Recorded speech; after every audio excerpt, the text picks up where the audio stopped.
Subscribe कीजिए मेरे channel Balaji study अड्डा को और इस बेल आइकन पर क्लिक कीजिए फॉर लेटेस्ट अपडेट।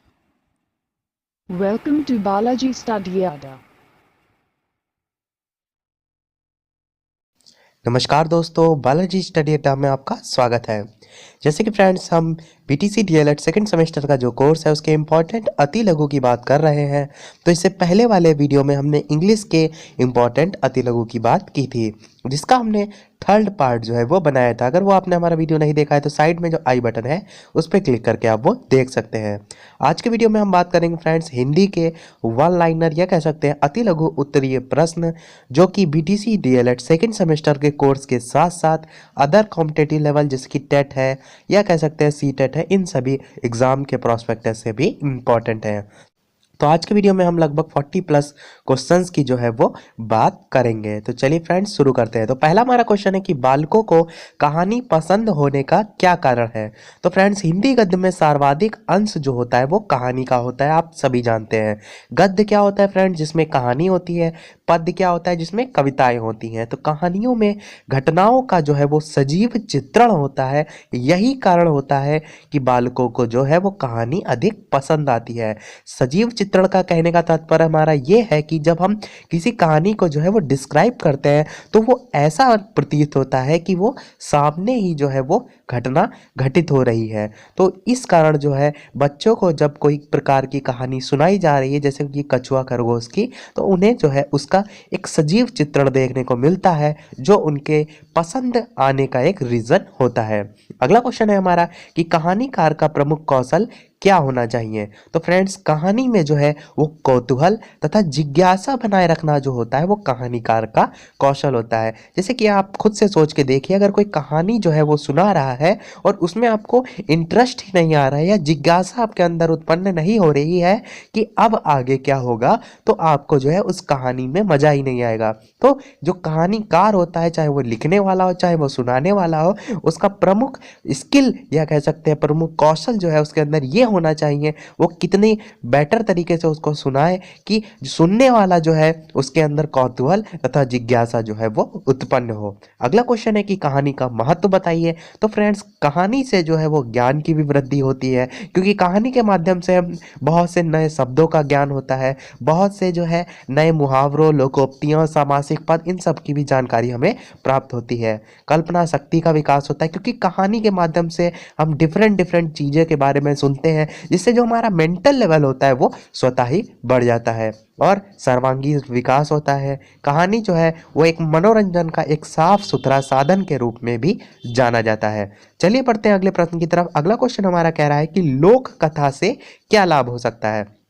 तो बात करें लोक कथा की, तो लोक कथा के माध्यम से बच्चों के मस्तिष्क में धार्मिक तथा शिक्षाप्रद भावनाएं जो है वो उत्पन्न की जा सकती है। बात करें अगर लोक कथा और कहानी के डिफरेंस की, तो लोक कथा फ्रेंड्स वे होती हैं जो प्राचीन या कह सकते हैं धार्मिक कहानियों से रिलेटेड होती हैं और सच्ची घटनाओं पर आधारित होती हैं।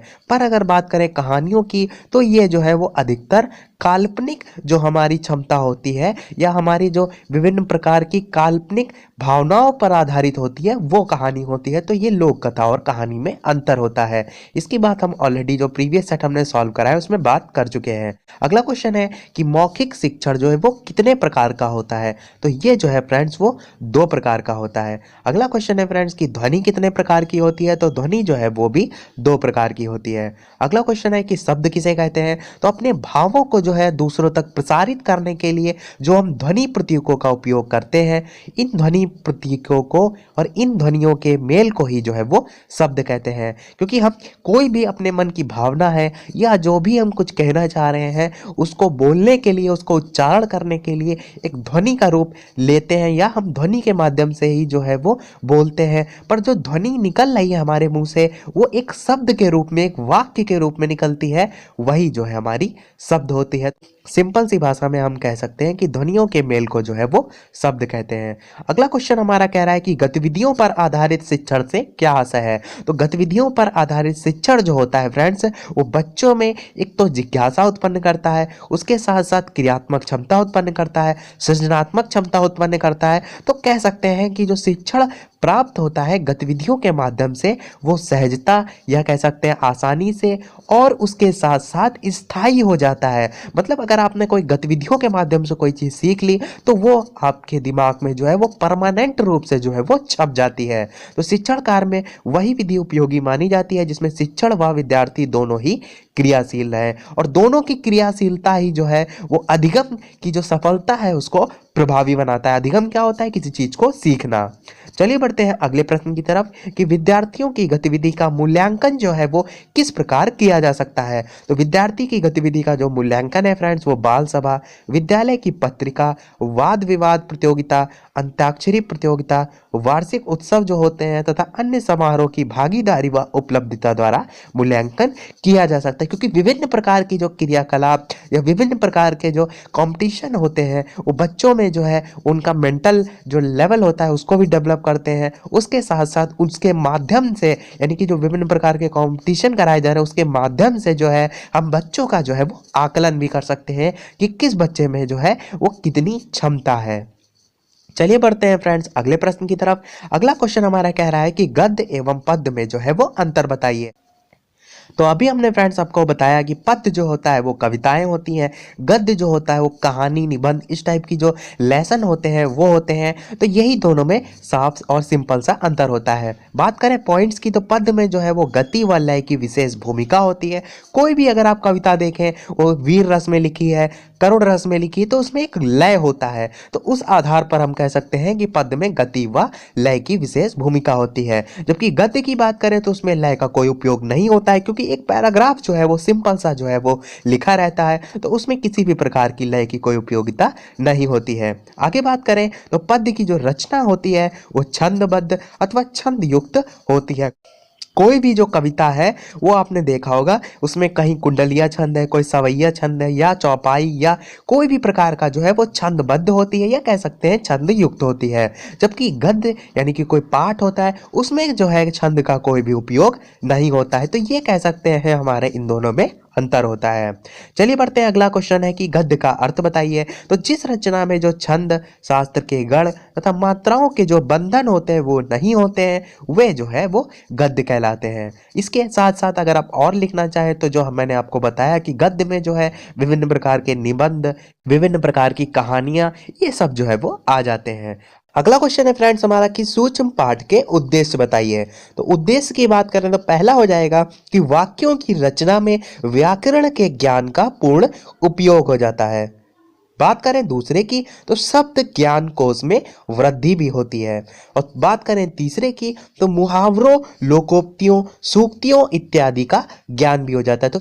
तो सूक्ष्म पाठ की सहायता से फ्रेंड्स हम सिंपल सी भाषा में कह सकते हैं कि जो कोई भी वाक्य होता है कहीं ना कहीं वो व्याकरण के नियम पर आधारित होता है। तो उससे जो है हमें व्याकरण के नियम का ज्ञान होता है। शब्द ज्ञान कोश मतलब जितना ज़्यादा डिक्शनरी जो है अलग अलग वर्ड्स होते हैं उसका हमें ज्ञान होता है। और विभिन्न प्रकार के मुहावरे उसमें यूज हुए हैं, लोकोक्तियाँ यूज हुई हैं, सूक्तियाँ यूज हुई हैं। तो इन सभी का भी जो है हमें ज्ञान प्राप्त हो जाता है। अगला क्वेश्चन है फ्रेंड्स हमारा कि द्रुत पाठ का क्या अर्थ है। ये फ्रेंड्स छोटे की यहाँ पर मात्रा भी लगेगी। तो द्रुत पाठ का क्या अर्थ होता है। तो द्रुत पाठ का अर्थ होता है फ्रेंड्स शीघ्रता से पढ़ना है। अगला क्वेश्चन है फ्रेंड्स की अभिव्यक्ति का अर्थ बताइए। तो अभिव्यक्त मतलब क्या होता है, अपने विचारों या भावों को प्रकट करना। तो व्यक्ति द्वारा प्रकट किए गए भावों को अभिव्यक्त कहते हैं और व्यक्ति अपने हृदय के विचारों को भाषा एवं वाणी का रूप प्रदान करता है, यही जो है वो अभिव्यक्ति कहलाता है।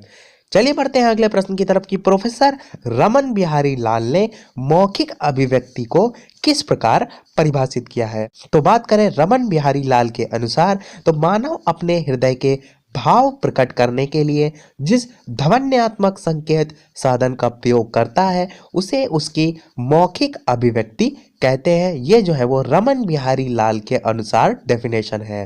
अगला क्वेश्चन हमारा कह रहा है कि मौखिक अभिव्यक्ति के साधन बताइए। तो फ्रेंड्स विचार विमर्श, वार्तालाप, वाद विवाद, चर्चा परिचर्चा, कविता पाठ, भाषण, व्याख्यान, कहानी कथन इत्यादि ये जो है वो मौखिक अभिव्यक्ति के साधन है। अगर आपने अभी ऊपर अभिव्यक्ति को समझा तो अभिव्यक्ति क्या होता है, अपने विचारों को प्रकट करना। तो मौखिक अभिव्यक्ति क्या हो जाएगा कि मुख से बोलकर जो है हम अपने विचारों को किस किस प्रकार से जो है वो प्रकट कर सकते हैं, क्योंकि ऐसा जरूरी नहीं है कि हम अपने विचारों को प्रकट करने के लिए प्रत्येक दशा में जो है वो मुख का ही यूज करें। हम लेटर लिखकर भी जो है अपने विचारों को प्रकट कर सकते हैं। इसीलिए हमारा क्वेश्चन पूछ रहा है कि मौखिक अभिव्यक्ति के साधन बताइए। तो विचार विमर्श हो गया, वार्तालाप, ये सभी जो है वो मौखिक अभिव्यक्ति के साधन में आ जाते हैं। अगला देखिए, हमारा क्वेश्चन भी जो है इसी से रिलेटेड है कि लिखित अभिव्यक्ति के जो है वो साधन बताने हैं। तो बात करें लिखित अभिव्यक्ति के, तो सार लेखन है, पत्र लेखन है, निबंध है, आत्मकथा है, कहानी लेखन है, नाटक लेखन है, कविता लेखन है, संस्मरण है, लेखन विवरण है और आख्या लेखन इत्यादि। तो ये सभी जो है वो लिखित अभिव्यक्ति में आते हैं। अगला क्वेश्चन है हमारा कि लिखित अभिव्यक्ति का महत्व बताइए। तो अपने भावों तथा विचारों को लिखकर व्यक्त करने को जो है वो लिखित अभिव्यक्ति कहते हैं।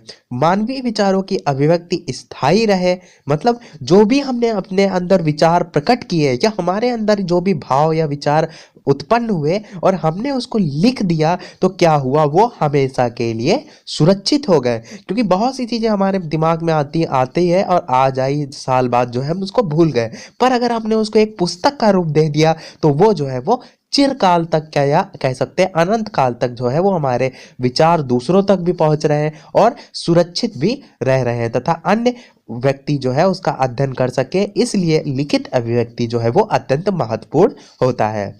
अगला क्वेश्चन हमारा कह रहा है कि अक्षर का अर्थ लिखिए। तो जो नाशवान ना हो फ्रेंड्स, उसे अक्षर कहते हैं।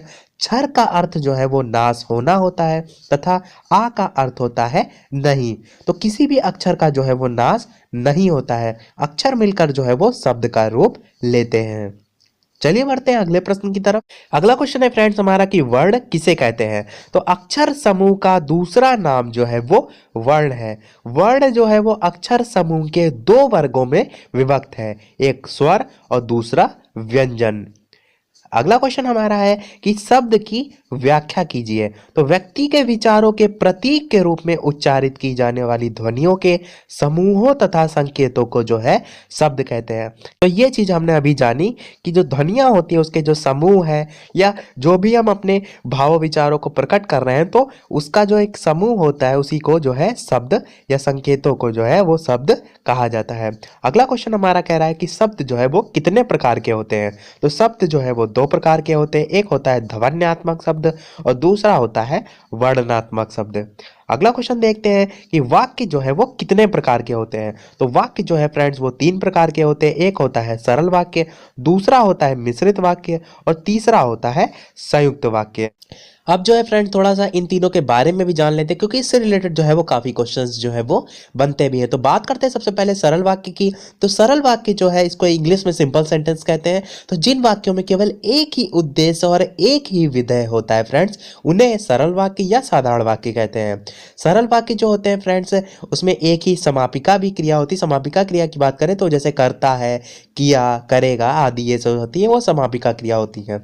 एग्जाम्पल की बात करें सरल वाक्य की, तो जैसे मुकेश पढ़ता है, शिल्पी पत्र लिखती है, राकेश ने भोजन किया, तो ये सब जो है वो सरल वाक्य में आते हैं। बात करें फ्रेंड्स संयुक्त वाक्य की, तो संयुक्त वाक्य जो है इसको इंग्लिश में कहते हैं कंपाउंड सेंटेंस। तो जिन वाक्यों में फ्रेंड्स दो या दो से अधिक सरल वाक्य योजक कौन से, जैसे कि और, एवं, तथा, या, अथवा, इसलिए, अतः, फिर भी, तो, नहीं, तो, किंतु, परंतु, तो ये सब जुड़े हों तो उन्हें जो है वो संयुक्त वाक्य कहते हैं। एग्जाम्पल जैसे कि वह सुबह गया और शाम को लौट आया, तो ये जो है इसका एग्जाम्पल हो गया।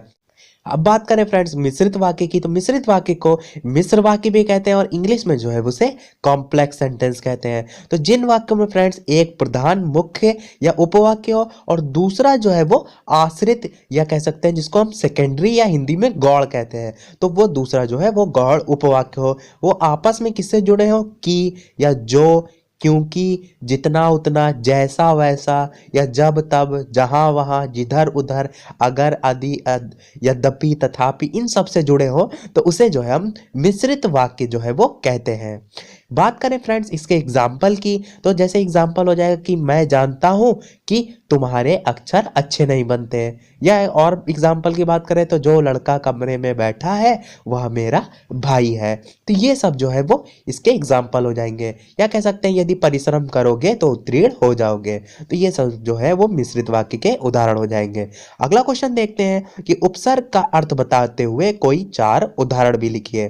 तो उपसर्ग जो है हम आपको ऑलरेडी बता चुके हैं कि कोई भी शब्दांश अथवा कोई भी अक्षर जो होता है जब शब्द के आरंभ में जुड़कर जो शब्द होता है उसमें या तो विशेषता प्रकट कर दे या कह सकते हैं उसके अर्थ में परिवर्तन कर दे, तो उसी को उपसर्ग कहते हैं। तो इसकी डेफिनेशन देख लेते हैं कि शब्दांश अथवा कोई अक्षर किसी शब्द के आरंभ में जुड़कर उसका अर्थ को परिवर्तन कर दे अथवा अर्थ में विशेषता उत्पन्न कर दे, उसे उपसर्ग कहते हैं। एग्जाम्पल जैसे अमर जो है वो आ प्लस मर हो जाएगा, अतिक्रमण जो है वो अति प्लस कर्मण हो जाएगा, अनैतिक जो है वो अ प्लस नैतिक हो जाएगा, न्यायालय जो है वो न्याय प्लस आलय हो जाएगा। तो इसमें जो स्टार्टिंग का है ये सब जो है वो उपसर्ग होते हैं। अगला है कि प्रत्यय का अर्थ बताइए। तो प्रत्यय क्या होता है? जैसे ये उपसर्ग में जो है वो शब्दांश के स्टार्टिंग में वर्ण जुड़ता है, उसी प्रकार प्रत्यय में जो है वो शब्द के अंत में कोई अक्षर जो है वो जुड़ता है। तो सेम वही हो जाएगा डेफिनेशन की, प्रत्यय के अंतर्गत किसी शब्द के अंत में कोई अक्षर अथवा शब्दांश लग जाने से उसका अर्थ परिवर्तित हो जाता है, उसे प्रत्यय कहते हैं। जैसे कि एग्जाम्पल कड़वा शब्द के बाद हट लग जाने के बाद क्या हो जाता है? कड़वाहट। तो ये जो है वो प्रत्यय हो जाएगा। अगला क्वेश्चन है कि सामासिक पद किसे कहते हैं या कह सकते हैं समास किसे कहते हैं। तो दो अथवा दो से अधिक शब्दों के परस्पर मिलकर एक शब्द बनता है, उसे जो है हम समास कहते हैं। एग्जाम्पल जैसे कि चाय नाश्ता, रोजी रोटी, पढ़ाई लिखाई इत्यादि।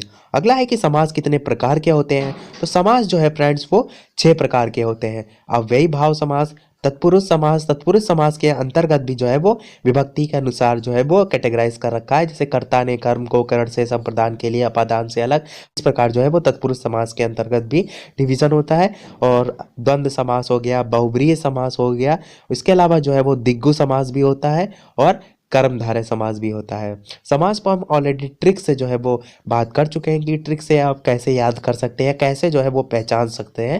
अगर वो आप नहीं देखा है तो हिंदी की प्लेलिस्ट जो है आपको प्लेलिस्ट सेक्शन में मिल जाएगी, उसमें जो है आप जाके देख सकते हैं। अगला क्वेश्चन हमारा है कि संज्ञा के अर्थ अथवा भेद बताइए। तो वे शब्द जिनसे व्यक्ति, जाति, अवस्था, स्थान तथा वस्तु इत्यादि के नाम का बोध होता है उसे जो है हम संज्ञा कहते हैं। बात करें संज्ञा के प्रकार की, क्योंकि इसमें क्वेश्चन में पूछा है, तो संज्ञा के 5 टाइप होते हैं फ्रेंड्स: व्यक्तिवाचक, जातिवाचक, भाववाचक, समूहवाचक और द्रव्यवाचक। थोड़ा सा जो है इनके बारे में भी जान लेते हैं। जैसे बात करें सबसे पहले व्यक्तिवाचक की, तो व्यक्तिवाचक क्या होता है? जो किसी व्यक्ति, स्थान या वस्तु का बोध कराता है, जैसे कि फ्रेंड्स राम, गंगा, पटना। बात करें अगर जातिवाचक की, तो ये जो है कि संज्ञा किसी जाति का बोध कराता है, जैसे कि नदी, पर्वत, लड़की। नदी जो है यहाँ पर जैसे जातिवाचक संज्ञा, क्योंकि यहाँ पर फ्रेंड्स नदियों का बोध कराया जाए, किसी एक पर्टिकुलर की बात नहीं की जा रही, क्योंकि नदी में जो है वो सभी नदियाँ आ जाती हैं, चाहे वो गंगा हो, ब्रह्मपुत्र हो, नर्मदा हो, सभी प्रकार की। भाववाचक की बात करें तो भाववाचक होता है जैसे किसी भाव, गुण, दशा या इन सब का जो है वो बोध कराते हो। एग्जाम्पल में जैसे कि क्रोध हो गया, मिठास हो गया, यौवन हो गया, ये सब जो है वो भाववाचक में आता है। तो बात करें समूहवाचक की, तो समूहवाचक जो है वो किसी समूह या समुदाय का बोध कराता है, जैसे कि कोई टीम हो, सभा है, समिति है, आयोग है, परिवार है, पुलिस है, सेना है, अधिकारी है, ये सब जो है वो समूहवाचक में आता है। बात करें अगर द्रव्यवाचक की, तो जिस संज्ञा शब्द से जो है किसी सामग्री या पदार्थ का बोध होता है, जिसमें कोई वस्तु बनी होती है, जैसे कि फ्रेंड्स सोना, चांदी, तांबा। ठोस पदार्थ की अगर बात करें तो उसमें आता है सोना, चांदी, तांबा, लोहा। द्रव पदार्थ में जैसे कि तेल, पानी, घी, दही। गैस पदार्थ की बात करें जैसे धुआं, ऑक्सीजन। तो ये सब जो है वो इसके टाइप होते हैं। इसके अलावा फ्रेंड्स अगर हमारा प्रयास आपको पसंद आ रहा है तो प्लीज़ इस वीडियो को लाइक जरूर कर दीजिए, क्योंकि आपके एक लाइक से जो है हमें मोटिवेशन मिलता है कि और अच्छे से अच्छा जो है वो वीडियो प्रोवाइड करा सके। अगला क्वेश्चन देखते हैं कि सर्वनाम का अर्थ बताइए। तो बात करें सर्वनाम की, तो कुछ शब्द संज्ञा के स्थान पर बोले जाते हैं, उन्हें जो है हम सर्वनाम कहते हैं। जैसे कि हम, आप, मैं, तुम, वे, उन्होंने, उसने, इसने, किसने, ये सब जो है सर्वनाम में आते हैं। अगला क्वेश्चन है हमारा कि सर्वनाम के प्रकार बताइए। तो सर्वनाम के जो है वो टोटल 6 प्रकार के होते हैं: पुरुषवाचक सर्वनाम, निजवाचक सर्वनाम, संबंधवाचक सर्वनाम, प्रश्नवाचक सर्वनाम, निश्चयवाचक सर्वनाम और अनिश्चयवाचक सर्वनाम। और सर्वनाम की डेफिनेशन जो है हमने ऊपर वाले क्वेश्चन में देख ली। अगला क्वेश्चन है कि क्रिया के भेद लिखिए। तो क्रिया के भेद को जो है या क्रिया को जो है वो बांटा गया है फ्रेंड्स, वो कर्म के अनुसार या रचना की दृष्टि से या कर्म के आधार पर दो भागों में बांटा गया है। एक बांटा गया है फ्रेंड्स सकर्मक क्रिया और दूसरा बांटा गया है अकर्मक क्रिया। तो सकर्मक और अकर्मक इंग्लिश में अगर बात करें तो ट्रांजिटिव वर्ब और इनट्रांजिटिव वर्ब।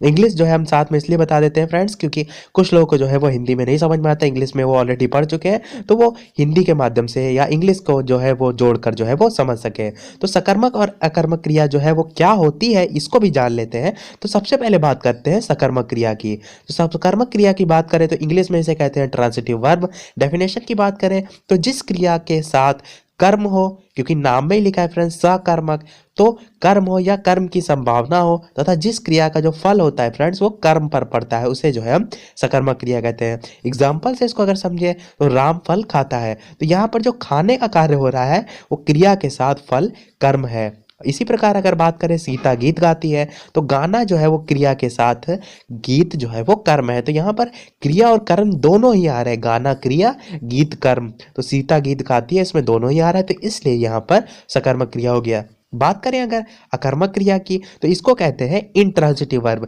डेफिनेशन कि अकर्मक क्रिया के साथ कर्म नहीं होता है, क्योंकि जैसे हमने सकर्मक में जाना कि सकर्मक कर्म साथ में होता है, अकर्मक में नहीं होता है। तो अकर्मक क्रिया के साथ कर्म नहीं होता है तो उसका फल जो है वो कर्ता पर ही पड़ता है। तो एग्जाम्पल जैसे कि राधा रोती है, तो यहाँ पर जो है वो कर्म का अभाव है, तथा रोती है जो क्रिया का फल है वो राधा पर ही पड़ रहा है, तो यहाँ पर हो जाएगा अकर्मक क्रिया। तो यही जो होता है फ्रेंड्स वो सकर्मक अकर्मक क्रिया होती है। अगर आपको नहीं समझ में आया तो आप कमेंट सेक्शन में टाइप करके फ्रेंड्स जरूर बताइएगा, मैं इसके लिए जो है एक सेपरेट अलग से वीडियो जो है वो बना दूंगा।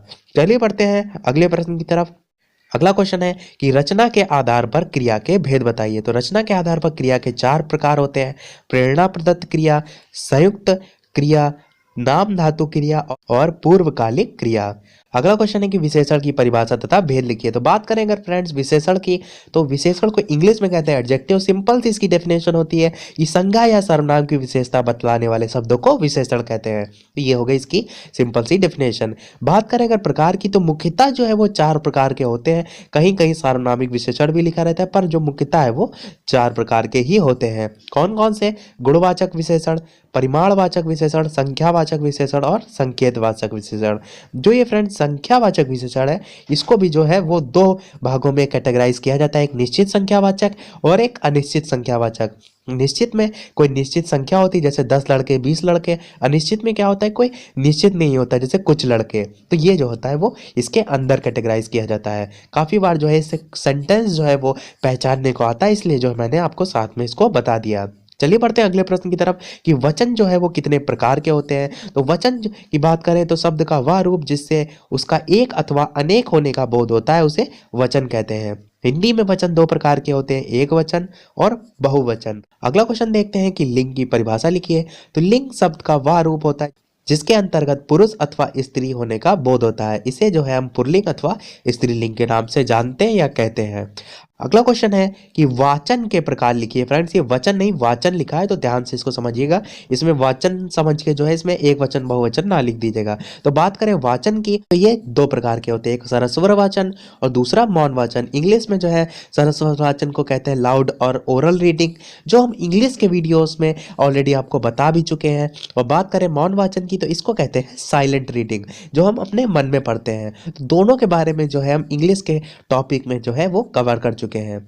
चलिए बढ़ते हैं अगले क्वेश्चन की तरफ कि सरस्वर वाचन जो है किस प्रकार किया जाता है। तो सरस्वर वाचन दो प्रकार से किया जा सकता है। पहला कि एक ही व्यक्ति किसी लिखित भाग का वाचन करे, जैसे कि कोई कथा वाचक का वाचन, बालकों द्वारा एक एक करके किसी लिखित गद्यांश का वाचन या पद्यांश का पाठ। और दूसरे प्रकार का सरस्वर वाचन वह होता है जबकि जिसमें बहुत से बालक या व्यक्ति जो है किसी भी लिखित भाग को एक साथ पढ़े या बोले। तो यही दो प्रकार होते हैं फ्रेंड, जब किसी एक व्यक्ति द्वारा किया जाए या एक कोई ग्रुप द्वारा किया जाए। तो यही जो है वो सरस्वर वाचन किस प्रकार किया जाता है उसमें आ जाएगा। अगला पूछा है कि मौन वाचन का अर्थ लिखिए। तो मौन वाचन का अर्थ जो है वो स्वयं में फ्रेंड्स स्पष्ट है। तो मौन का अर्थ क्या होता है फ्रेंड्स? बिना ध्वनि किए, अर्थात कह सकते हैं कि किसी पाठ को इस प्रकार पढ़ना कि किसी को आवाज या ध्वनि से ज्ञात ना होने पाए कि कहीं और क्या पढ़ा जा रहा है, और यही जो है वो मौन वाचन है। जैसे कि हम साइलेंट रीडिंग करते हैं, अपने मन में पढ़ते हैं, किसी लाइब्रेरी में पढ़ते हैं, तो ये सब जो है वो मौन वाचन में ही आता है। यह सरस्वर वाचन से जो है वो ठीक उल्टा होता है, क्योंकि सरस्वर वाचन में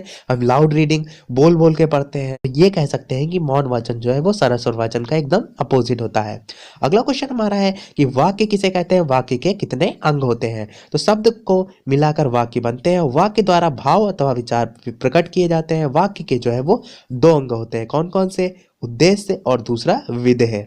अगला क्वेश्चन है कि पद क्रम का क्या अर्थ है। तो शब्दों का सही क्रम से लगाकर वाक्य बनाने को जो है वो पद क्रम कहते हैं। अगला क्वेश्चन है कि संयुक्त वाक्य किसे कहते हैं। इसके बारे में फ्रेंड्स हमने अभी आपको ऊपर वाले क्वेश्चन में जो है वो बता भी दिया विद एग्जांपल कि वाक्य में 2 अथवा अधिक स्वतंत्र रूप से समुच्चय बोधक द्वारा जुड़े रहते हैं, परंतु परस्पर जो है वो आश्रित नहीं होते, उन्हें संयुक्त वाक्य कहते हैं। और अगला क्वेश्चन है कि मिश्रित वाक्य का क्या अर्थ होता है। तो वाक्य में एक मुख्य उपवाक्य तथा एक या एक से अधिक जो है वो उपवाक्य हो तो उसे मिश्रित वाक्य कहते हैं। जैसे डॉक्टर ने कहा कि 1 सेब प्रतिदिन खाना चाहिए। दोनों के ही बारे में हम ऊपर वाले क्वेश्चन में जो है जो वाक्य के प्रकार थे, सरल वाक्य, मिश्रित वाक्य, संयुक्त वाक्य, उसमें जो है हम आपको बता भी चुके हैं। तो इसी के साथ जो है ये पार्ट, हिंदी पार्ट के जो है हमारे सारे क्वेश्चन जो है वो कंप्लीट होते हैं।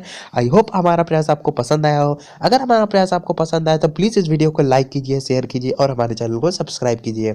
और सब्सक्राइब के बगल में जो नोटिफिकेशन बेल है उसे जरूर ऑन कीजिए, जिससे कि आपका कोई भी वीडियो मिस ना हो। इसके अलावा फ्रेंड्स, अगर आपका कोई कमेंट, कोई सुझाव, कोई क्वेरी है तो उसे आप कमेंट सेक्शन में लिख के जरूर टाइप कीजिए। मैं उसे कमेंट या अगले वीडियो में कवर करूंगा। तो फ्रेंड्स, मिलते हैं अगले वीडियो में, तब तक के लिए नमस्कार। Thank you for watching.